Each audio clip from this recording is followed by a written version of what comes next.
नमस्कार. राष्ट्रीय मानवाधिकार आयोग, भारत सरकार, महाराष्ट्र माहिती तंत्रज्ञान सहायता केंद्र यांच्या संयुक्त विद्यमाने सुरू केलेल्या भारतीय संविधानाच्या पारायणामध्ये आज मी आपल्या सर्वांचं मनपूर्वक स्वागत करतो. आपण आज अनुच्छेद 20 च्या बाबतीमध्ये चर्चा करणार आहोत, पण तत्पूर्वी अनुच्छेद 19 वर ज्या वेळेला काल चर्चा झाली तर त्याच्यानंतर काही प्रश्न, काही या ठिकाणी शंका विचारण्यात आलेल्या आहेत. तर मी सन्माननीय आपले प्रमुख अतिथी माननीय ॲडव्होकेट धनराज वंजारी सरांना अशी विनंती करेन, सर मनपूर्वक आपलंही स्वागत, आणि कालच्या ज्या चर्चा आपल्या राहिल्या होत्या त्या थोड्याशा पुढे घेऊन जाव्यात असं मला वाटतं. बरोबर आहे. कालच्या आपल्या अनुच्छेद 19च्या अनुषंगाने ज्या काही चर्चा याच्यात आल्यात आणि चर्चेच्या अनुरोधाने 2-3 प्रश्न विचारण्यात आले. ते बहुतांशी प्रश्न सर्वसाधारण युवक आणि तरुण जनता भारतातली आहे, त्यांच्या मनातले आहे असं समजण्यास कारण आहे. त्या दृष्टीनं आपण विचार करून याच्यावर बोलून आपण मग पुढे 21 आणि 20 आणि 21 अनुच्छेदाकडे जाऊया. कारण याच्यात आता असं होईल की जर प्रश्नांची उत्तरं लोकांना मिळत नसेल आणि हे नुसतं आपण पारायण करून शब्दांचे अर्थ आणि फोड करून सांगत असू तर मंदिरांमधले जसे सप्ते होतात पण ते एका विशिष्ट धार्मिक परिप्रेक्ष्याच्या पलीकडे जाऊ शकत नाही, त्यांना कुठल्या सामाजिक आणि व्यवहार्य ज्ञानाची झळ बसत नाही. आणि एक सहज प्रघात महाराष्ट्रामध्ये आहे की आम्ही काय टाळकुटे आहोत का, म्हणजे टाळकुटे म्हणजे ज्यांना कामं नाही ते लोक काहीतरी बिनकामाचा व्यवहार करत राहतात, तशा प्रकारचं आपलं हे संविधानाचं पारायण जाऊ नये. आणि म्हणून जे काही तत्क्षणी प्रश्न आपल्या मनात येतात त्या दृष्टीनं आपण विचार करायला पाहिजे. काल जो प्रश्न आला होता की सरकारला अशा प्रकारचं खाजगीकरण करण्याचा अधिकार जो आहे त्याचा वापर होतोय, गैरवापर होतोय. आणि सरकार जर गैरवापर करत असेल, अनाठायी एखादी संस्था जी पब्लिक अंडरटेकिंग आहे, जी गव्हर्नमेंट अंडरटेकिंग आहे, ती डबघाईस आल्याचं दाखवून जर तिचा कारभार खाजगी लोकांकडे देत असतील आणि खाजगीकरण झाल्यानंतर लगेच काहीतरी जादूची कांडी फिरल्यासारखं ती संस्था अतिशय चांगलं काम करायला लागते आणि रिझल्ट द्यायला लागते, परंतु त्या संस्थेतून आलेलं प्रॉफिट जे आहे ते मात्र एका विशिष्ट समूहाकडे, एखाद्या कॉर्पोरेटकडे जमा होतं, ते जनकल्याणासाठी वापरलं गेलं पाहिजे असं होत नाही. आणि याच्यामध्ये एक अदृश्य लाईन आहे की राजकारणी आणि जे भांडवलशाह आहेत त्यांच्यामध्ये कुठेतरी लागेबांधे दिसतात आणि त्याचा फायदा घेऊन हे असे प्रकार केले जातात. याला आपण थांबवायचं कसं? खरंच जर शासनाकडून अशा संस्था, असे पब्लिक अंडरटेकिंग, गव्हर्नमेंट अंडरटेकिंग सांभाळले जात नसतील तर शासन अक्षम आहे का? शासनाची असमर्थता जर त्या बाबतीत असेल तर मग शासनाला या घटनेनुसार शासन प्रशासन चालवण्याचा नैतिक अधिकार उरतो का? हाही महत्वाचा प्रश्न आहे. शासनाचं याच्यावरती जस्टिफिकेशन एक असतं की आमचे जे कायदे आहे, लेबर लॉज म्हणा किंवा इतर काही मानवीय दृष्टिकोनातून केलेले कायदे म्हणा, त्याचा अतिरेकी फायदा जेव्हा प्रशासनातली आणि शासनातली मंडळी उचलते अशा वेळी त्यांची निष्ठा ही व्यक्तिप्रचूर होते, त्या संस्थेप्रचूर राहत नाही. आणि म्हणून आमच्या संस्था ह्या डबघाईस येतात. मग त्यासाठी शासन काय करतं? त्यासाठी शासनाने त्यांची जी ताकद आहे, त्यांचं जे इन्फ्रास्ट्रक्चर आहे, आज शासनाचं इन्फ्रास्ट्रक्चर इतकं प्रचंड आहे की दिल्लीत बसलेल्या पंतप्रधानापासून तर एखाद्या ग्रामसेवकापर्यंत ही जी कडी आहे आणि हे जे इन्फ्रास्ट्रक्चर पसरलं आहे, तर कुठलीही गोष्ट शासनाला अशक्यप्राय अशी नाही. पण शासन ते का करू शकत नाही? शासन जर हे न करता भांडवलदारांना अदृश्यपणे मदत होत असेल तर त्या ठिकाणी विचार झाला पाहिजे की घटनेमध्ये त्याच्यावर सोल्युशन काहीतरी आहे का? आणि याचा विचार करताना मला वाटतं आपण 2-3 गोष्टी जरा या देशातल्या प्रचलित याच्या समजून घेतली पाहिजे. मला आठवतं नानी पालखीवाला 60 ते 70च्या दशकामध्ये म्हणजे 50 ते 60 1950 ते 60 या कालावधीमध्ये त्यांनी एक कल्पना आणली होती पार्लमेंटमध्ये. ती होती प्रेशर ग्रुप. प्रेशर ग्रुप समजून घेणं एवढ्यासाठी महत्वाचं आहे की या प्रेशर ग्रुपने काय केलं होतं की संसदेमध्ये एक असं बिल आणून एक असं दबाव निर्माण केला होता संपूर्ण कायदे प्रक्रियेच्या यंत्रणेवर की ऍग्रीकल्चर इन्कम टॅक्स मधून सुटका मिळाली पाहिजे. आणि कुठलं ऍग्रीकल्चर इन्कम होतं तर टाटा उद्योग समूहाच्या ज्या चहाच्या शेती होत्या आसाम आणि ओडिसा त्रिपुरा या भागामध्ये, त्या शेतीवर दार्जिलिंग तिथे जी फार्मिंग होते त्या फार्मिंगला इन्कम टॅक्स म्हणून सूट मिळाली पाहिजे आणि ती सूट मिळाली होती. आता हे त्या काळची जर गोष्ट बघितली 40-50 वर्षापूर्वीची तर तुमच्या लक्षात येईल की नानी पालखेवाला हे स्वतः फार मोठे एक कायदे तज्ञ या देशातले समजले जायचे आणि त्यांनी टाटासाठी ती तरतूद केली होती. He was one of the nominated director for entire Tata house. आपण हे जर लक्षात घेतलं तर ही जी अर्थसत्ता आहे, ही जी कॉर्पोरेट वर्ल्ड आहे, कॉर्पोरेट वर्ल्ड त्यांचे प्रॉफिट आणि त्यांचा नफा कसा जास्तीत जास्त वाढेल आणि कसं आपलं कॉर्पोरेट हे कॉग्निगेट मध्ये आणि मोठ्या महाकाय व्यवस्थेमध्ये परावर्तित होईल हा प्रयत्न करत असतात आणि ते यशस्वी होतात. पण त्यांच्या लक्षात एक आलेलं आहे की आपल्याला यशस्वी होण्यासाठी राज्यसत्ता जी आहे ती आपल्या कब्जामध्ये असली पाहिजे, जी पहिल्यांदा या देशामध्ये नानी पालखेवालांनी मांडलेल्या कन्सेप्ट प्रमाणे प्रेशर ग्रुप या संकल्पनेतून झाली. प्रेशर ग्रुप म्हणजे समजा संसदेमध्ये 500 खासदार असतील तर त्याच्यातले 50 खासदार एका बाजूला जर घेतले आणि 50 खासदारांनी एका वेळी एका बाजूने जर आवाज उठवला तर असं बिल पारित होऊ शकतं. कारण बाकीचे जे लोक आहेत ते त्याचा एवढा विचार करत नाही, त्यांना वाटतं चला ते होऊ द्या आणि त्या प्रकारे ते होऊन जातं. आता भांडवलशाहांच्या हे लक्षात आल्यानंतर असं कशावरून नसेल की भांडवलशाहाने पूर्ण तुमची संसदच ताब्यात घेतली असेल आणि देशाचा पंतप्रधान जे काही करेल ते कॉर्पोरेट हाऊसेसला कसं मदतगार होईल याचा प्रयत्न त्या लोकांकडून होत असेल आणि तसं राज्यसत्तेला नमवून ते करू शकत नसतील असं कशावरून, असा जर प्रश्न तरुणांच्या मनात पडत असेल तर काही तरुणांनी मला जे काही विचारलं कालच्या याच्यावर प्रत्यक्ष फोन करून, त्यांचं म्हणणं असं होतं की भारतामध्ये संविधानिक लोकशाही कॉन्स्टिट्यूशनल डेमोक्रेसी राहिलेली नसून ही कॉर्पोरेटोक्रेसी झालेली आहे, भांडवलदारांची लोकशाही झालेली आहे. म्हणजे लोकशाही आहे पण त्या लोकशाहीनी लोककल्याणाची जनताभिमुख होऊन काम करण्यापेक्षा भांडवलशाहांचं कल्याण कसं होईल यासाठी काम करावं अशी ही एक अदृश्य आखणी आहे आणि त्याप्रमाणे हे सगळं होत आहे. तर याच्यावर काही तोडगा आहे का? याच्यावर आपण काही विचार करू शकतो का? असा जेव्हा आपण विचार करतो तेव्हा काही गोष्टी याला पूरक पुरावे म्हणून आपल्या समोर येतात आणि त्या आपल्याला गृहीत धरल्या पाहिजे. उदाहरणार्थ कुठल्याही पॉलिटिकल पक्षाला फंडिंग हे मोठमोठ्या कॉर्पोरेट आणि भांडवलशाहांकडून येतं. आत्ताचे जे सत्ताधारी आहे त्या सत्ताधारी लोकांचा जर तुम्ही एकंदर कायदे करण्याचा कयास बघितला तर इलेक्शन फंडिंग मध्ये सिक्रेसी ठेवलेली आहे आणि ते फॉरेन मधून येत असेल तर त्याला तुम्ही कुठल्याही आरटीआय किंवा कुठल्याही याच्या खाली विचारू शकत नाही.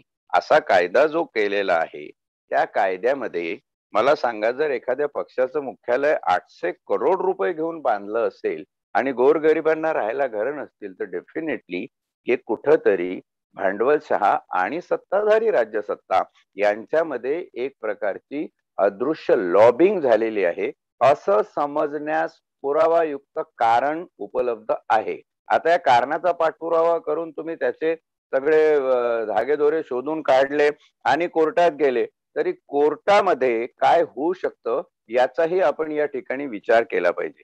एकदा न्यायालयात गेल्यानंतर न्यायालय जर हतबल झालं किंवा काही कारणास्तव हतबल केलं गेलं तर मग मात्र या घटनेमध्ये तुमची हाक ऐकण्याची तरतूद संपुष्टात आली असं म्हणायला सुद्धा कारण प्राप्त आहे. त्याचं एकच उदाहरण देतो. एक आता असा मेसेज आलाय की हे फक्त आत्ताच झालेलं आहे का? कॉर्पोरेट लॉबिंग हे कित्येक वर्ष चालत आलेलं आहे आणि याच्याविषयी थोडंसं बोला असं सांगायचं. नाही, कॉर्पोरेट म्हणून मी नाणी पालखीवाल्याची मला वाटतं हा 1958-59चा प्रकार आहे, ज्यावेळी हा प्रेशर ग्रुप याच्यामध्ये तयार करण्यात आला. अशा प्रकारचे ग्रुप्स हे कॉन्स्टिट्यूशन मध्ये होते. आता या दृष्टीनं मला इथं दोनच गोष्टी महत्वाच्या सांगायच्या आहे की आत्ताच्या सत्ताधारी पक्षाची जी मातृसंस्था आहे त्या मातृसंस्थेनी टाटा समूह आणि वाडिया समूह याच्यामध्ये जेव्हा वितुष्ट निर्माण झालं तेव्हा त्यांचा समझोता करून घेण्यासाठी त्यांना तिथे बोलवून त्यांच्या सोबत चर्चा करून तो समझोता करून घेतला. याच्यातून दोन गोष्टी दिसतात की ही जी मातृसंस्था आहे ही प्रतिगामी शक्ती एवढी पॉवरफुल आहे की ही शक्ती मोठमोठ्या उद्योग हाऊसेसना त्यांच्याकडे बोलवू शकते. उद्योग हाऊस त्यांना नाही बोलवत, ते त्यांच्याकडे जातात आणि तिथे त्यांचा समझोता होऊ शकतो. याच्यामध्ये असं होण्याला कारण एकच आहे की जसा आता प्रश्न विचारला गेला की हे फार पूर्वीपासून चालत आले, हे एका दिवसात आलेलं नाही. फक्त इतकंच की हे छुप असल्यामुळं दिसत नव्हतं, याची चर्चा उघडपणे कुठल्याही माध्यमांमध्ये होत नव्हती. त्याच्यामुळे हे दिसतं की हे आता सुरू झाले नाही, हे फार पूर्वापार सुरू झालेलं आहे, एवढं तुम्ही लक्षात घ्या. आणि पूर्वापार सुरू झालेलं त्याचे पण काही इंडिकेशन असू शकतात की घटना काय करू शकते का? तर घटनेमध्ये वी द पीपलला सगळ्यात जास्त मोठी पॉवर दिलेली आहे की तुम्ही तुमचे लोकप्रतिनिधी निवडून पाठवू शकता. पण तुमचे लोकप्रतिनिधी एकदा निवडून आल्यावर तुमचे राहतात का? तर नाही राहत. याचा जर विचार केला तर एवढ्या मोठ्या 543 संख्या असलेल्या खासदारांच्या संसदेमध्ये फक्त तुम्हाला संसदेच्या काही लोकांचंच बोलणं ऐकावं लागतं.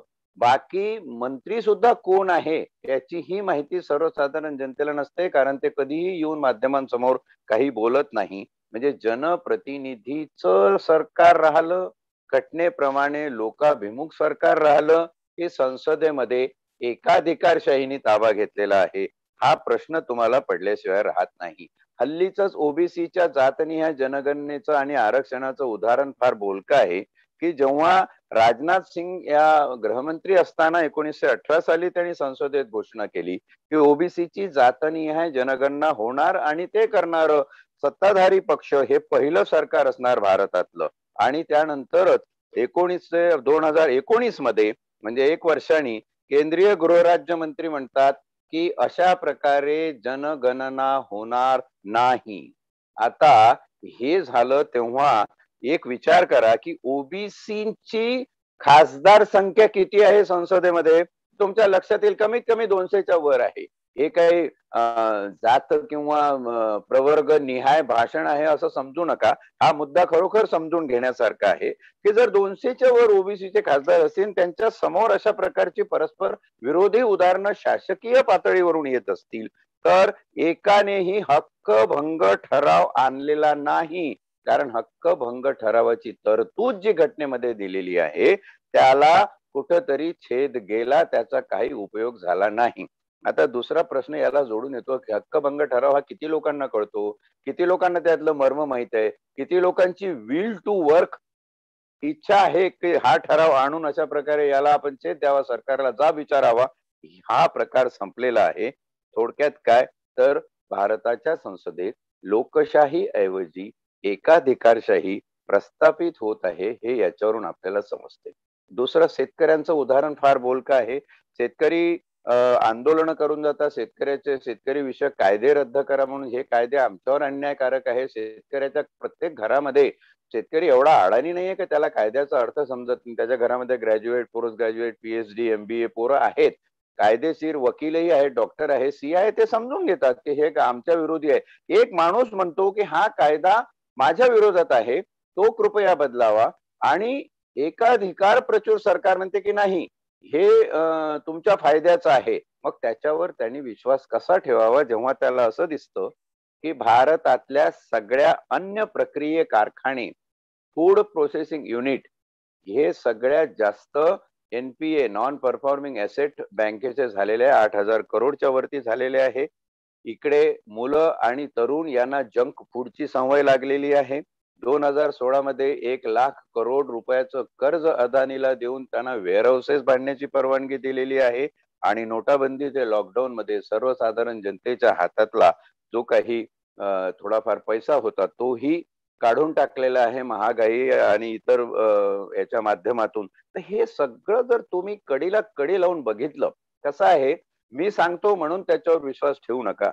सत्य निर्धारण करण्यासाठी परसेप्शन आणि इन्फरन्स म्हणजे संवेदना आणि अनुमान हे 2 शब्द वापरा. काय संवेदित होतंय, सध्या काय चाललेलं आहे, ते कसं चाललंय, त्याच्यावरून अनुमान काय निघतं, त्याला आपण सत्य समजायचं.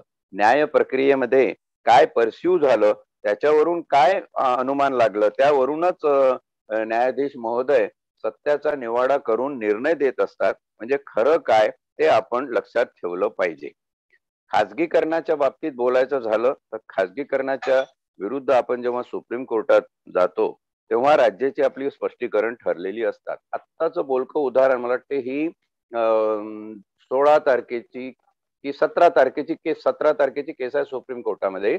एक अशी याचिका आली की जे कोरोनामध्ये लोकांनी प्राण गमावले त्यांना हे जर डिसॅस्टर होतं तर डिसॅस्टर मॅनेजमेंट कायद्याखाली त्यांना कॉम्पेन्सेशन भरपाई देण्याची तरतूद असली पाहिजे, ती आहे. आणि त्या तरतुदीनुसार तुम्ही यांना कॉम्पेन्सेशन देणार की नाही याच्यावर केंद्र सरकारचं उत्तर मोठं लक्षणीय आहे. केंद्र सरकार असं म्हणालं की हा शासनाचा प्रश्न आहे, हा लेजिस्लेचरचा आणि एक्झिक्युटिव्हचा प्रश्न आहे, याच्यामध्ये ज्युडिशियरी आणि नाक न खुपसलेलं बरं, आम्हाला आमचं काम करू द्या. असा जर एकेखोर पायंडा शासनाने आपल्या पातळीवर घेतला असेल तर तिथं कोर्ट हतबल होतात. म्हणून मी आधी जो उल्लेख केला की कोर्ट जर हतबल झाली असेल तर अशा वेळी तुम्ही काय करू शकता आणि कसं हे सगळं होऊ शकतं. जिथे तुमचा पॉलिटिशियन हा 4 गोष्टी करून पॉलिटिशियन होतो. फक्त तो फेक न्यूज तयार करतो, खोटं बोलतो, पैसा वापरतो आणि भीती घालतो. या 4 मुद्द्यावरून, भीती म्हणजे आता इथं पाकिस्तानचं राज्य येणार, आता सांगते तालिबानचं राज्य येणार, सगळ्या हिंदूंनी एकत्र या, अशा प्रकारचं पैशाचं वाटप होतं हे सगळ्यांना माहिती आहे. खोटं बोललं जातं आणि भ्रामक बातम्या पसरवल्या जातात. या 4 पैलूवर जर एखादा माणूस पॉलिटिशियन होत असेल आणि तो संसदेमध्ये गेल्यावर अशा प्रकारे एकाधिकारशाही करत असेल तर मग कुठे राहिली तुमची घटना, कुठे राहिली संविधानातली मूल्य आणि कुठे राहिली त्या काळी विचार केलेल्या घटनाकारांची शुद्ध नैतिक संपदा. ती आपण संपवली, किंबहुना ती संपुष्टात आली असं म्हणायला कारण आहे. म्हणजे याचा अर्थ सगळं संपलं आणि मग हातावर हात बांधून काय घरात बसायचं का? नाही. जसं आंबेडकर म्हणाले होते त्याप्रमाणे आपल्या लक्षात येतं की वी द पीपल हे जोपर्यंत आहे तोपर्यंत सर्व शिल्लक आहे. वी द पीपल काय करू शकतात? मतदान करू शकतात. पण मतदानाची प्रक्रियाच अशी आहे, त्याच्यामुळं अल्टिमेट दोष कोणाला द्यायचा तर तो स्वतःकडेच येतो. आणि स्वतःकडे जर दोष द्यायचा असेल आणि याच्यातून खऱ्या अर्थाने मार्ग काढायचा असेल तर मला वाटतं आपल्या विधानसभांमध्ये आणि संसदेमध्ये असा एकतरी कायदा असला पाहिजे की लोक जे प्रॉमिस करतात, उदाहरणार्थ 20 लाख करोडचं पॅकेज, 1 लाख करोडचं पॅकेज, हे जे पॅकेजेस होतात, अरे हे उठ सूट काय वाटेल ते पॅकेजेस देतात. पण ह्या पॅकेज प्रमाणे तुमच्याकडे पैसा आहे, तुम्ही लोकांना मदत केली, तुम्ही केलेलं प्रॉमिस, तुम्ही केलेला करार हा जर जनतेसमोर गेला नसेल आणि पूर्ण झाला नसेल तर हा करारभंग, गुन्हेगारी करारभंग, क्रिमिनल ब्रीच ऑफ ट्रस्ट होऊ शकत नाही का? तसं ते होऊ शकतो. याच्यावर भगवती सारखे जे निवृत्त न्यायाधीश आहे सुप्रीम कोर्टाचे, त्यांचं असं म्हणणं होतं की संसदेमध्ये असा कायदा असला पाहिजे की जो लोकप्रतिनिधी त्याच्या इलेक्शन जाहीरनाम्यात, त्याच्या पक्षाच्या इलेक्शन जाहीरनाम्यात आणि संसदेच्या पटलावर आल्यावर शासक म्हणून जे प्रॉमिजेस जनतेला करतो ते प्रॉमिजेस जर पूर्ण झाले नाही तर त्याला criminal Breach of trust CBT 408 406 Indian Pinal कोडच्या तहत त्याच्यावर केस झाली पाहिजे, तो लॉकअप मध्ये गेला पाहिजे, त्याला शिक्षा झाली पाहिजे. अशी तरतूद असलेला कायदा जोपर्यंत तुम्ही करत नाही तोपर्यंत ज्युडिशियरी तुमची याच्यामध्ये मदत करू शकणार नाही. आता हे जे बोलणं आहे ते इतकं सूचक आहे आणि आपण ज्या पद्धतीने आज या सगळ्या प्रकाराकडे चाललोय तोही एक प्रकार लक्षात घेता हा एक उपाय आपल्या हाती आहे की आपण असा कायदा करण्यासाठी सरकारवर दबाव आणू शकतो.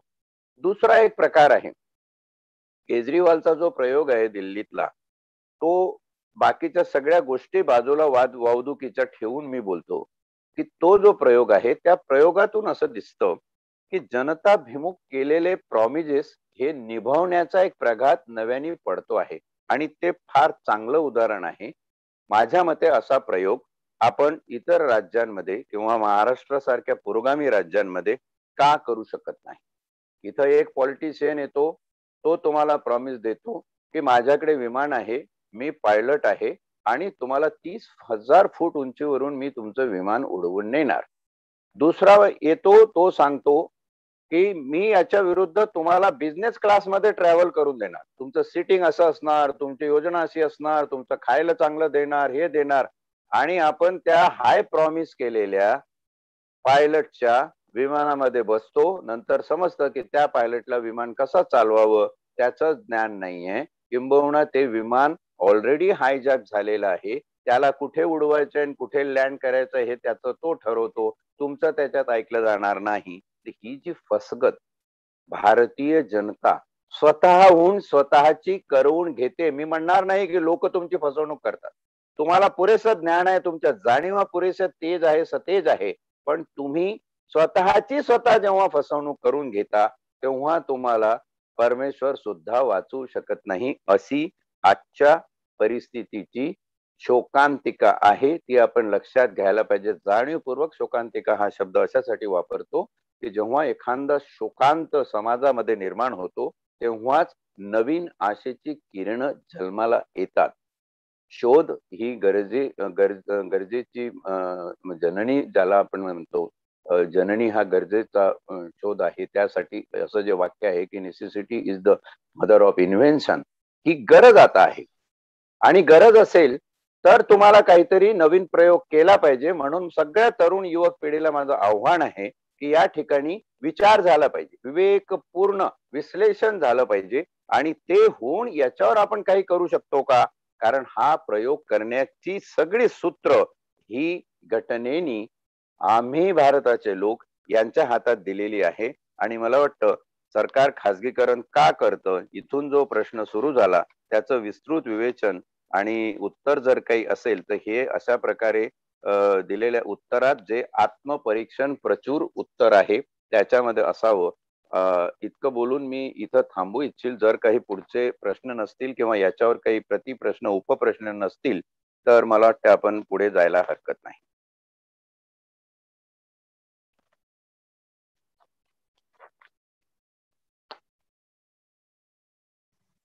मला वाटतंय सर आपण आपल्या आजच्या भागामध्ये 20वा जो काय अनुच्छेद आहे त्याचं थोडस करून द्यावं आणि मग परत ते करता येईल आपल्याला. तर आपली परवानगी असेल तर मी वाचतोय. हो, 20वा अनुच्छेद वाच. भारतीय संविधान भाग 3 मूलभूत हक्क याच्यामधला अनुच्छेद 20 अपराधांबद्दलच्या दोष सिद्धीबाबत संरक्षण. एक, जे कृत्य अपराध असल्याचा दोषारोप करण्यात आला असेल ते कृत्य एखाद्या व्यक्तीने करायच्या वेळी अंमलात असलेल्या कायद्याचा त्यामुळे भंग झाला असला की अशा कोणत्याही अपराधाबद्दल ती व्यक्ती दोषी ठरवली जाणार नाही. तसेच तो अपराध करण्याच्या वेळी अंमलात असलेल्या कायद्याखाली जी शिक्षा करण्यात आली असती त्यापेक्षा अधिक शिक्षेस ती पात्र ठरवली जाणार नाही. 2, एकाच अपराधाबद्दल एकापेक्षा अधिक वेळा कोणत्याही व्यक्तीवर खटला चालवणार जाणार नाही आणि तिला शिक्षा दिली जाणार नाही. 3, कोणत्याही अपराधाचा आरोप असलेल्या व्यक्तीवर स्वतः विरुद्ध साक्षीदार होण्याची सक्ती केली जाणार नाही. बरोबर आहे. हे जे अनुच्छेद 20 आहे त्याच्यामध्ये मूलभूत हक्काची एक वेगळी डायमेन्शन दिलेली आहे. मूलभूत हक्क हे कुठपर्यंत जाऊ शकतात त्याची एक परिसीमा सुद्धा या अनुच्छेदाने ठरवून दिलेली आहे. हा अनुच्छेद काय म्हणतो की अपराधाबद्दलच्या दोषसिद्धीबाबत संरक्षण. हे अनुच्छेद एक संरक्षण आहे, एक प्रोटेक्शन आहे. कशाबद्दल? अपराधाबद्दल. तुमच्या हातून काही अपराध झाला असेल, आपल्याकडे एक अंडरलाईन प्रिन्सिपल आहे की 99 गुन्हेगार सुटले तरी चालतील, पण एका निष्पाप माणसाला शिक्षा होता कामा नाही.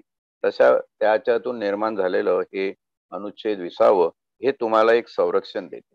संरक्षण काय देतं की कायद्याची प्रक्रिया आहे ती राहणारच, कायद्याचं काम जे आहे ते होणारच, पण त्याचा अतिरेकी वापर होऊन कोणालाही, याला डबल जिओपार्डी इंग्रजीमध्ये म्हटलं जातं, की एका गुन्ह्याबद्दल जी काही प्रक्रिया आहे ती कशा रीतीने पूर्ण होईल आणि ती पूर्ण होत असताना काय निर्बंध राज्यावर असतील. आता जेव्हा राज्यावरचे निर्बंध हा जो संदर्भ येतो ना, तेव्हा राज्य या 3 डायमेन्शनचं बनलेलं आहे. म्हणजे कायदे मंडळ, कार्यकारी मंडळ आणि न्यायपालिका, लेजिस्लेटिव्ह, एक्झिक्युटिव्ह आणि ज्युडिशियरी, हे तीनही राज्य या संकल्पनेचे अंग आहे. हे या ठिकाणी आपण लक्षात ठेवायला पाहिजे. अनुच्छेद 12 मध्ये जी काही राज्याची व्याख्या दिलेली आहे आणि 13 मध्ये राज्य विरुद्ध हे सगळे अधिकार आपल्याला प्राप्त आहे, असं जे आपण पाहिलं फंडामेंटल राईटच्या प्रकरणामध्ये, त्याचं हे पुढचं एक्सटेन्शन असं म्हणतं की हे राज्याच्या एक नैतिक बंधन आहे. राज्याला अशा प्रकारे काही कायदे करता येणार नाहीत जे कायदे यात दिलेल्या संरक्षणाच्या आड येतील. पहिलं संरक्षण काय दिलेलं आहे? जे कृत्य अपराध असल्याचा दोषारोप करण्यात आला असेल. आता दोषारोप या ठिकाणी समजून घ्या. दोषारोप 2 प्रकारचा असतो. आपल्याकडे गुन्हा नोंद झाल्यावर पोलीस, सीबीआय, ईडी या ज्या सगळ्या तपास करणाऱ्या यंत्रणा आहेत, या तपास यंत्रणा तपास पूर्ण करतात. काय आहे तपासाची प्रक्रिया? तपासाची प्रक्रिया आहे की प्रथम खबरी अहवालामध्ये, FIR मध्ये जो काही तुमच्यावर आरोप केलेला आहे तो आरोप खरा आहे की खोटा आहे. जर तो आरोप खोटा असेल तर त्याच्यामध्ये दोषारोप पाठवू शकत नाही, दोषारोप होऊ शकत नाही. पण तो आरोप खरा असेल तर पोलिसांना ते सिद्ध करावं लागतं. पोलिसांना तसे तपास करून पुरावे गोळा करावे लागतात.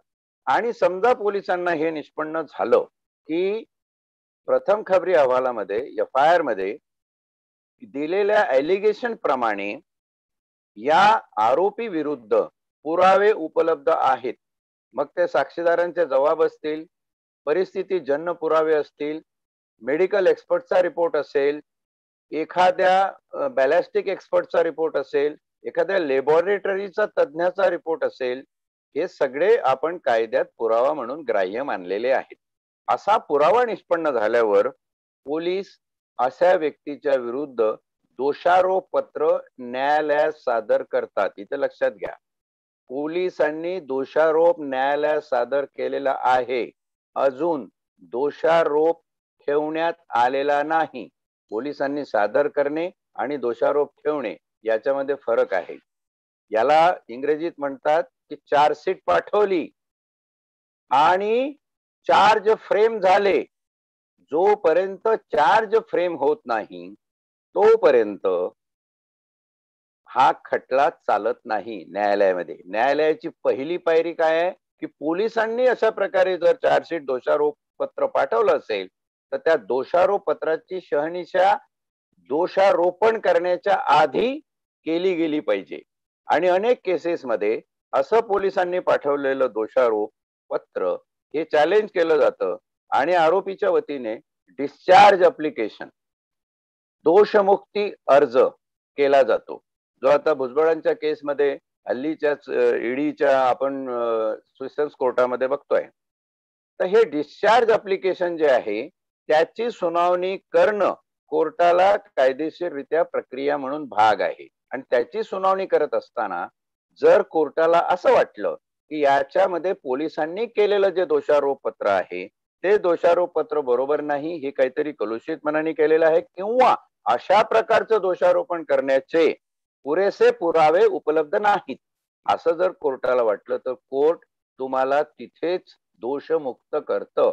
खटला न चालवता तुमचं डिस्चार्ज अप्लिकेशन मान्य केलं जातं, म्हणजे तुम्ही त्या केस मधून दोषमुक्त तिथेच होता. असे डिस्चार्ज जर खालच्या कोर्टात झाले नाही तर त्या डिस्चार्ज विरुद्ध तुम्हाला हायकोर्टामध्ये किंवा सुप्रीम कोर्टामध्ये अपील सुद्धा करता येते. म्हणजे फ्रेमिंग द चार्ज हे घटनेला अभिप्रेत आहे. पोलिसांनी पाठवलेलं दोषारोप ही प्रक्रिया म्हणून मी तुम्हाला सांगितलं. पोलिसांनी पाठवलेलं दोष सिद्धीपत्र हे काही अल्टिमेट दोषपत्र नाही, हे या ठिकाणी लक्षात घ्या. हे सांगणं अशासाठी महत्वाचं आहे की याच्यामध्ये खूपदा गल्लत होते फार. म्हणून दोषारोप करण्यात आला असेल जे कृत्य, आता दोषारोप केलेला आहे आणि कोर्टाला जर असं वाटलं की नाही हा दोषारोप बरोबर आहे, कारण या दोषारोपाला पूरक असे पुरावे पोलिसांनी ते सादर केलेले आहे, अशा वेळी कोर्ट खटल्याला सुरुवात करते. तुमच्यावरचं केस प्रोसिडिंग सुरू होतं आणि एकदा तुमच्यावरचं केस प्रोसिडिंग सुरू झालं की तुम्ही जे कृत्य केलेलं आहे, एखाद्या व्यक्तीने करण्याच्या वेळी अंमलात असलेल्या कायद्याचा त्यामुळे भंग झाल्याखेरीज अशा कोणत्याही अपराधाबद्दल ती व्यक्ती दोषी ठरवली जाणार नाही. म्हणजे याचा अर्थ असा आहे की कायद्यामध्ये कुठल्या कलमाखाली चार्ज फ्रेम होतो याचा कोर्ट विचार करतो. जनरली पोलिसांच्या चार्जशीट मध्ये तुम्हाला 120B, 34, 114 अशी कलम लावलेली दिसतात. 114 म्हणजे गुन्हेगारी कृत्य करण्यास साह्यभूत होणे, 34 म्हणजे एकमेकाशी साह्य करून त्याच्या आधी विचार करून गुन्हा करणे आणि 120B म्हणजे संगनमताने अगदी ठरवून करायचं म्हणून गुन्हा करणे. तर कोर्ट असं निर्धारित करतं की जो कायदा आज अंमलात आहे त्या कायद्याप्रमाणे कुठल्या सेक्शन्स खाली, कुठल्या कलमाखाली हा गुन्हा होतो त्याच कलमानुसार त्याला शिक्षेची तरतूद करते. बाकीच्या कलमामध्ये शिक्षेची तरतूद होत नाही. म्हणजे 120B मध्ये जर कोर्टाने त्यांना संगनमताने केलेलं गुन्हेगारी कृत्य असा करार दिला असेल तर ते गुन्ह्याला साह्यभूत होण्याचं 34 किंवा 114 जे कलम आहे त्याचा विचार करणार नाही, भलेही ती कलम पोलिसांनी पाठवली असतील तर. हा या दुसऱ्या ओळीचा अर्थ आपण नीट समजून घेऊया. त्यानंतर ती व्यक्ती दोषी ठरवली जाणार नाही असे तो अपराध करत्याच्या वेळी अंमलात असलेल्या कायद्याखाली जी शिक्षा करता आली असती त्यापेक्षा अधिक शिक्षेस ती पात्र ठरवली जाणार नाही. बरेच कायदे असे आहे की ज्याच्यामध्ये सुरुवातीला शिक्षा कमी आहे, नंतर आपण अमेंडमेंट करून आता रेप सारखा कायदा असेल किंवा 498A हे कलम आपण टाकलेलं आहे, हुंडाबळी किंवा कौटुंबिक हिंसाचार, त्याच्यामध्ये गुन्ह्यामध्ये शिक्षेची तरतूद वाढवलेली आहे. आता समजा अशी तरतूद 2010 साली वाढवली असेल, गुन्ह्यामध्ये शिक्षेची तरतूद कोण वाढवणार? कायदेमंडळ वाढवणार, विधानसभा किंवा संसद वाढवणार, लेजिस्लेचरचं ते काम आहे. ती वाढवली असेल तर ती वाढवलेली शिक्षा 2010च्या आधी जर गुन्हा घडला असेल आणि तो खटला प्रलंबित राहून नंतर चालत असेल तर वाढीव शिक्षेप्रमाणे त्याला शिक्षा होणार नाही, तर त्यावेळी जी जुनी शिक्षा कायद्यात प्रावधानित केली होती त्या शिक्षेप्रमाणे त्याला शिक्षा होणार. म्हणजे कायद्याने ठरवून दिलेल्या शिक्षेच्या पलीकडे आपण त्याला शिक्षा देऊ शकत नाही, असा ह्या समभाग 1 अनुच्छेद 20 चा अर्थ आहे. अनेक लोकांसाठी हे जे अनुच्छेद आहे हे एकदम मुळासकट समजून घेणं आवश्यक आहे, कारण हा बेसिक स्ट्रक्चरल इन्फ्रास्ट्रक्चरल साचा घटनेमध्ये विशद करून सांगितलेला आहे. एकेका शब्दाची फोड आहे, एकेका शब्दामध्ये अर्थ आहे आणि त्या बरहुकूम सगळ्या प्रक्रिया न्यायालयीन प्रक्रिया होतात. कुठल्या ना कुठल्या माणसाचा, आता तर साधे विद्यार्थी सुद्धा कोर्टाच्या प्रक्रियेला सामोरे जायला लागलेले आहेत. प्रत्येक माणूस मालमत्तेच्या बाबतीत काही गुन्हा घडतो त्या बाबतीत समोर चाललेला आहे. ज्या कोरोनाने एवढा हाहाकार माजवलेला आहे, खूप काही आर्थिक अडचणीमुळे अनेक गुन्हेगारी कृत्य आज रोजच्या रोज वाढत आहे आणि अशा वेळी प्रत्येकाने हे समजून घेणं आवश्यक आहे की पोलीस तपास, त्यानंतर पोलिसांनी पाठवलेलं चार्जशीट, दोषारोप, त्याच्यावर कोर्टाने दोषारोपाचं निर्धारण करणं म्हणजे चार्ज फ्रेम करणं, त्यावेळी कोर्टावर काय बंधनं आहेत, कोर्ट कुठल्या कायद्याखाली तो चार्ज निर्धारित करू शकते ते करणं, त्यानंतर खटला चालवणं, खटला चालवण्यानंतर जी शिक्षा दिली जाते ती शिक्षा ही प्रस्तुत कायद्यात असलेल्या शिक्षेच्या तरतुदीपेक्षा जास्त कधीही असू शकत नाही. हे सगळं संरक्षण या नावाखाली आहे आणि म्हणून या 20 अनुच्छेदाची सुरुवातच अशी आहे की अपराधाबद्दलच्या दोष सिद्धी बाबत संरक्षण. अपराधामध्ये तुम्हाला कन्व्हिक्ट करण्याच्या प्रक्रियेत दिलेलं हे संरक्षण आहे. त्या संरक्षणाचा आपण फायदा उचलू शकतो. आपण फायदा उचलू शकतो असं जेव्हा मी म्हणतो तेव्हा मी स्वतः पोलीस अधिकारी होतो. याचा गैरफायदाही खूप उचलला जातो या प्रक्रियेचा. आणि जे साळसूद लोक आहेत त्याच्यापेक्षा गुन्हेगार लोकच त्याचा फायदा. म्हणून तुम्ही म्हणा सर, तुम्ही म्हणता फायदा उचलला म्हणजे गुन्हेगारच सगळ्या याचा फायदा उचलतात. गुन्हेगार याचा फायदा उचलतात हे निश्चितपणे खरं आहे, कारण हे लक्षात घ्या की लोकशाही आहे आणि आपण कोणालाही जोपर्यंत अल्टिमेट सुप्रीम कोर्टामध्ये त्याच्या शिक्षेवर शिक्कामोर्तब होत नाही, मग तो दाऊद असो की अरुण गवळी असो, आपण त्यांना गुन्हेगार संबोधत नाही. हा आपल्या लोकशाहीचा नैतिक पायंडा आहे. 99 लोक सुटले तरी चालतील, पण एका निरपराध माणसाला शिक्षा झाली नाही पाहिजे, अशा प्रकारचं जे एक आपलं तत्व आहे पंचशीलाचं, त्याच्यावरून आपण आखणी केलेली आहे. मानवीय तत्वांना आधारभूत धरून चालणारी आपली राज्यघटना आहे, हे परत एकदा या ठिकाणी उद्धृत करून अधोरेखित पद्धतीने सांगितलं गेलं पाहिजे. आता समभाग 2 बघूया. अनुच्छेद 20 चा समभाग 2 असं म्हणतो की एकाच अपराधाबद्दल एकापेक्षा अधिक वेळा कोणत्याही व्यक्तीवर खटला चालवला जाणार नाही आणि तिला शिक्षा दिली जाणार नाही. असं खूपदा होतं की मुंबईला एक केस घडते, मुंबईमध्ये एक वेगळा खटला जारी होतो, तोच ते बिहारला काहीतरी त्याचे धागेदोरे सापडलेले असतात, पण बिहारला त्या ठिकाणी एक केस होते. तुम्हाला आठवत असेल सुशांत सिंगच्या प्रकरणामध्ये हा प्रकार झाला होता की एकच प्रकरण, सुशांत सिंगचा मृत्यू हा घातपात आहे की आत्महत्या आहे याच्यावरून तिकडे एक गुन्हा नोंद झाला होता आणि इकडे मुंबईकडे 174 सीआरपीसी प्रमाणे आपण इन्क्वेस्टची चौकशी करत होतो. नंतर हे प्रकरण सगळं सीबीआय कडे गेलं आणि हे बघितलं.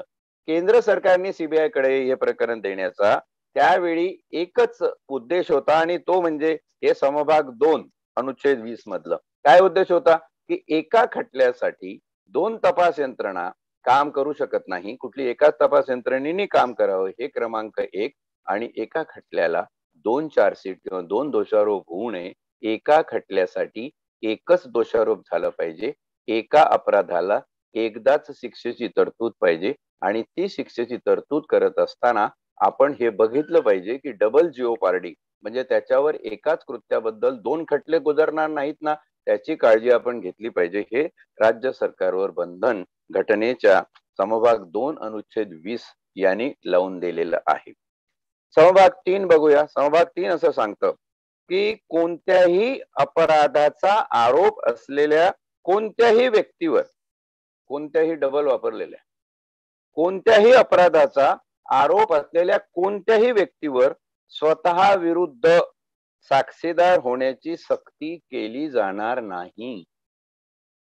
तुम्ही जी काही जबानी द्याल तर ती जबानी जर तुमच्याच विरुद्ध पुरावा म्हणून निष्पन्न होत असेल तर तुम्हाला त्यातून संरक्षण दिलेलं आहे.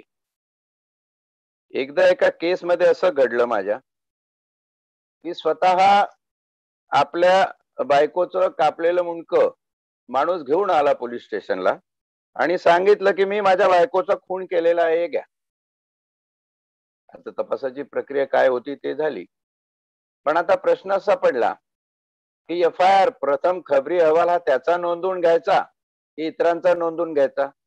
पण त्यालाही कायदेशीर पळवाट होती, कारण एफआयआर जर इतरांचा नोंदवून घेतलं तर ती प्रथम खबरी अहवाल होणार नाही. कोर्टात आरोपीचे वकील सांगतील की हे प्रथम खबरी अहवाल नाहीये. प्रथम खबरी अहवालात प्रथम शब्द महत्वाचा आहे. Whosoever inform police at first page becomes FIR.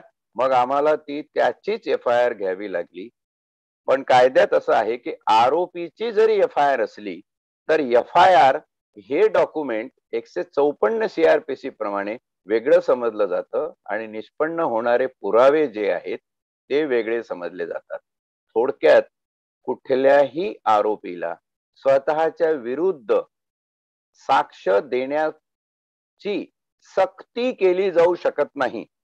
हे महत्वाचं आहे या ठिकाणी. त्यामुळे कोणत्याही अपराधाचा आरोप असलेल्या कोणत्याही व्यक्तीवर स्वतः विरुद्ध साक्षीदार होण्याची सक्ती केली जाणार नाही. याचा अर्थ तो स्वतःहून अशी साक्ष देऊ शकतो. आणि त्याही पलीकडे स्पष्ट विचार म्हणून सांगतो की एफआयआर जर सोडलं तर पोलिसासमोर कुठल्याही आरोपीने दिलेल्या कुठल्याही जबाबावर न्यायालय पुरावा म्हणून विश्वास ठेवत नाही असं मी सांगत नाही, न्यायालय सांगत नाही, तर भारतीय पुराव्याचा कायदा 1872 कलम 25 सांगतं. भारतीय पुरावा कायदा, इंडियन एव्हिडन्स ऍक्ट सेक्शन 25 प्रमाणे पोलीस अधिकाऱ्याकडे दिलेल्या कुठल्याही जबानीचा कोर्टामध्ये पुरावा म्हणून वापर केला जाऊ शकत नाही जोपर्यंत अशा जबानीला पूरक पुरावे जमा होत नाही. आणि याच एका सेक्शनच्या मेहरबानीने पोलिसांमध्ये पंचनामा नावाचा शब्द रूढ झालेला आहे. पोलीस पंचनामा करतील असा पंचनामा नावाचा शब्द कुठेच नाही. आयपीसी, सीआरपीसी, इंडियन एव्हिडन्स कुठेच नाही. पोलिसांना पंचनामा का करावा लागतो की आम्ही जे काही करतोय, तुम्ही म्हणाल हे पोलीस यंत्रणेवर अविश्वासासारखं आहे, पण ते रास्त आहे. जर असा अविश्वास पोलीस यंत्रणेवर दाखवला नाही आणि पोलीस करेचो प्रमाण असं जर ठेवलं तर अराजक माजेल. म्हणून पोलिसांनी केलेला तपास हा आम्हा पंचासमक्ष असं निरीक्षण परीक्षण काय काय आहे ते केलेलं आहे. हा जो पंचनाम्याचा प्रघात आहे त्याची सुद्धा निर्मिती या समभाग 3 अनुच्छेद 20 मधून झालेली आहे. हे आपल्या लक्षात येईल की कुठल्याही व्यक्तीला त्याच्या विरुद्ध साक्षीदार होण्याची सक्ती केली जाऊ शकत नाही. याचे दोन अर्थ आहे. एक तर तो स्वतःच्या मनाने देऊ शकतो किंवा गुन्हा कबूल करू शकतो, त्याला न्यायालय मान्यता देतं की ही तुझ्यावर सक्ती नाहीये. कित्येक असे कन्व्हिक्शन्स आहे जे आरोपीच्या कबुली जबाबावर देईल. 164 सीआरपीसी प्रमाणे जो आरोपी कबुली जबाब देतो त्याची सुद्धा प्रक्रिया आहे. कबुली जबाब देण्यासाठी न्यायालयाला हे निर्धारित केलं पाहिजे की याच्यावर कुठल्याही प्रकारचा दबाव, याच्यावर कुठल्याही प्रकारचं सक्ती केलेली नाहीये आणि म्हणून तो स्वतःच्या मनाने कबुली जबाब देतोय. असा स्वतःच्या मनाने दिलेला कबुली जबाब मात्र कायद्यामध्ये पुरावा म्हणून ग्राह्य धरला जाऊ शकतो. ह्या ज्या सगळ्या गोष्टी आहे या आपण बघितल्यानंतर आपल्या लक्षात येईल की अनुच्छेद 20 ची जी व्याप्ती आहे ती व्याप्ती सर्वंकष आहे. म्हणजे अगदी पोलीस तपासालाही स्पर्श करते ती व्याप्ती. तुमचा खटला चालवण्यात डबल शिक्षेलाही तुम्हाला संरक्षण देते, डबल होऊ नये म्हणून. आणि न्याय प्रक्रियेची थोडक्यात मांडणी करते की न्याय प्रक्रिया ही कशी असावी. दोषारोप आणि दोषारोपानंतरचं जे खटला चालवणं आहे त्यामध्ये ज्या कायद्यात प्रस्तुत केली असेल तेवढीच शिक्षा तुम्हाला मिळू शकते. थोडक्यात हे अनुच्छेद इथं लिहिताना घटनाकारांचा उद्देश एक असला पाहिजे की या देशामध्ये बरीचशी गोरगरीब जनता आहे ज्यांना कायद्याचं पुरेसं ज्ञान नाही. त्यांचं शोषण होता कामा नये म्हणून हे प्रकार केलेले आहेत. पोलीस यंत्रणेवर अविश्वास दाखवण्याचा अजिबात प्रश्न नाही. पोलीस यंत्रणेवर जे बंधनं आणलेली आहे तपासामध्ये सेक्शन 25 भारतीय पुराव्याच्या कायद्याच्या अनुषंगाने, त्याचा अर्थ एक आहे की तपास हा निकोप झाला पाहिजे, निस्पृह झाला पाहिजे, निर्विवाद झाला पाहिजे. पोलिसांकडे असलेले पुरावे हे निश्चितपणे निर्विवादपणे कोर्टासमोर प्रूव्ह झाले पाहिजे. बियॉन्ड डाऊट असा शब्द आहे. कुठल्याही संशया पलीकडे जाऊन तो पुरावा निष्पन्न झाला पाहिजे तर त्याला शिक्षेची तरतूद आहे. हे सगळं होण्यासाठी आपल्याला अपराधाच्या दोष सिद्धीबाबत संरक्षण या अनुच्छेद 20 मध्ये देण्यात आलेलं आहे. सर एक दोन प्रश्न आहेत. हा, एक तर आहे की युपीएससी एमपीएससी तयारी करणाऱ्या विद्यार्थ्यांच्यावर एखादा जर गुन्हा दाखल असेल तर त्याच्या फायनल सिलेक्शन पर्यंत त्याच्यात प्रोसिजरच काही झाली नसेल तर या केसमध्ये त्याला नियुक्ती मिळेल की नाही मिळेल, हा एक प्रश्न आहे. आणि दुसरा आहे की जर कोणत्याही अपराधाचा आरोप असलेल्या व्यक्तीवर स्वतःविरुद्ध साक्षीदार होण्याची सक्ती केली जाणार नाही असं असेल तर पोलीस तपासाच्या वेळेला बऱ्याच वेळा आपण म्हणतो थर्ड डिग्री देणं किंवा टॉर्चर करणं असे सगळे विषय होतात, तर त्याला संरक्षण कशा पद्धतीचं आहे? नाही, पोलिसांमध्ये कुठलीही गोष्ट तुम्ही कबूल करावी असं कुठेही नाहीये. आता पोलिसांची जी थर्ड डिग्री आहे ती थर्ड डिग्रीला सुद्धा एक कायदेशीर प्रावधान आहे. कारण सुप्रीम कोर्टात चाललेल्या काही खटल्यांमधून असं निष्पन्न झालेलं आहे की पोलीस जर अशा प्रकारे प्रश्न विचारणार नाही तर आपल्याकडे जे गुन्हेगार आहेत ते काही संत महात्मे नाहीत की जाऊन स्वतःहून स्वतःच्या गुन्ह्याची कबुली देतील आणि त्याप्रमाणे पोलिसांना पुरावा निष्पन्न करून देतील. या ठिकाणी मग तो साधा माणूस असो की राजकारणी असो की मोठा पोचलेला माणूस असो, तो प्रत्येक जण काय करतो की जर एखादा अपराध आपल्या हातून घडला असेल तर पुरावे नष्ट करण्याची प्रक्रिया सुरू करतो. तर ही जी मानसिकता आहे ही क्रिमिनल सायकोलॉजी जी आहे त्या सायकोलॉजीला उत्तर म्हणून कधीतरी जरब जरब हा शब्द मी वापरतो. जरब या अनुषंगाने पोलिसांकडून विचारपूस होत असेल, एखाद्या वेळी मारहाण होत असेल किंवा मग थर्ड डिग्री आपण ज्याला म्हणतात तसं होत असेल, तसा निर्विवाद हक्क अधिकार पोलिसांना नाही आहे, स्पष्ट सांगायचं झालं तर. पण पोलीस हे करतात त्याचं कारण ही गुन्हेगारी मानसिकता आहे. आणि असं खूपदा बघायला मिळतं, काही पिक्चर तुम्ही बघितले असेल नाना पाटेकरचे वगैरे असे, की तो सरळ याने काही बोलत नाही, त्याला बिर्याणी खाऊ घाला, कोका कोला पाहतात, काही बोलत नाही, आणि त्याला एक कानाखाली दिली की तो ते सगळं सांगतो. आता याचाच अर्थ काय, तिथे जर कानाखाली दिली नसती तर जो विक्टिम आहे, या केस मधला जो बळी आहे, ज्याची चोरी झाली, परत चोरी झाली, सोन्याची चाकडी चोरी, त्याला न्याय मिळाला नसता. तर पोलिसांनी ही थर्ड डिग्री जरी वापरतो म्हटलं तरी वापरू शकतात, परंतु ती न्याय्य मार्गाने वापरली गेली पाहिजे. त्याचा अतिरेक होता कामा नये. जिथं असा अतिरेक होता तिथं मात्र पोलीस चुकतात, असंही मी स्पष्टपणे या ठिकाणी कबुली करतो आणि सांगतोय तुम्हाला की थर्ड डिग्रीचा अर्थ हा थोडासा आपण बायफर्केट करून केलेला पाहिजे, की for bona fide intention, for mala fide intention. जर चांगल्या दृष्टीने ती केली असेल तर ती ग्राह्य आहे, तीच जर वाईट पद्धतीने होत असेल तर तो सुद्धा कायद्यामध्ये गुन्हा आहे. आमचे कित्येक पोलीस अधिकारी थर्ड डिग्री देताना आरोपी लॉकअप मध्ये मेलेला आहे, पोलीस अधिकारी जेलमध्ये गेलेले आहे. 2008 सालची केस आहे. नागपूरचे 12 अधिकारी अजूनही सेंट्रल जेलमध्ये, त्याच्यातला एक इन्स्पेक्टर वारला आता शिक्षा भोगत असताना, त्यांना उमर कैद झालेली आहे, लाईफ इम्प्रिझनमेंट झालेली आहे. तर थर्ड डिग्री ही स्तुत्य आहे किंवा मान्य आहे असा कायद्याचा प्रघात नाही, पण थर्ड डिग्रीचं जे प्रावधान पोलिसांना आज उपलब्ध आहे ते फक्त गुन्हेगाराची गुन्हा लपवण्याची मानसिकता, तो त्याच्याकडून वदवून घेण्याची, कारण वदवून घेणं म्हणजे तो काही पुरावा निष्पन्न होत नाही हो, पण वदवून घेतल्याने बाकीच्या काही गोष्टी लक्षात येतात. आता जसं यांची केस आहे, इकॉनॉमिक ऑफेन्सचे जे केसेस असतात त्याच्यामध्ये तुम्ही कुठल्या बँकेत खातं उघडलेलं आहे, हा पैसा या बँकेतून कुठीकडे गेलेला आहे, कोण याचं ने आण करत होतं, हे सगळे पुराव्याची उठाठेव करण्यासाठी पोलिसांना अपरिहार्यपणे कधीतरी जरबयुक्त करडी भाषा, करडी वागणूक ठेवावी लागते. त्याला आपण सरसकट थर्ड डिग्री या अनुषंगाने घेता कामा नये. दुसरा फार महत्वाचा प्रश्न आहे की एमपीएससी यूपीएससी किंवा कुठल्याही शासकीय सेवेमध्ये आपल्यावर जर गुन्हा नोंद असेल तर आम्हाला नोकरीतून वंचित राहावं लागतं का? याच्यामध्ये तुम्हाला शासकीय नेमणूक प्रशासनामध्ये मिळत असताना चारित्र्य तुमचं तपासलं जातं, चारित्र्य छाननी केली जाते, आणि अशी चारित्र्य तपासणी होत असताना तुमच्यावर काही गुन्हा आहे का हे बघितलं जातं. आणि तुमच्यावर जर गुन्हा असेल याचा अर्थ तुम्हाला त्याच्यात दोषसिद्धी मिळाली असं होत नाही. जोपर्यंत न्यायालयामध्ये तुम्हाला कन्व्हिक्शन मिळत नाही तोपर्यंत तुम्हाला घटनेच्या या अनुच्छेदाचं संरक्षण आहे.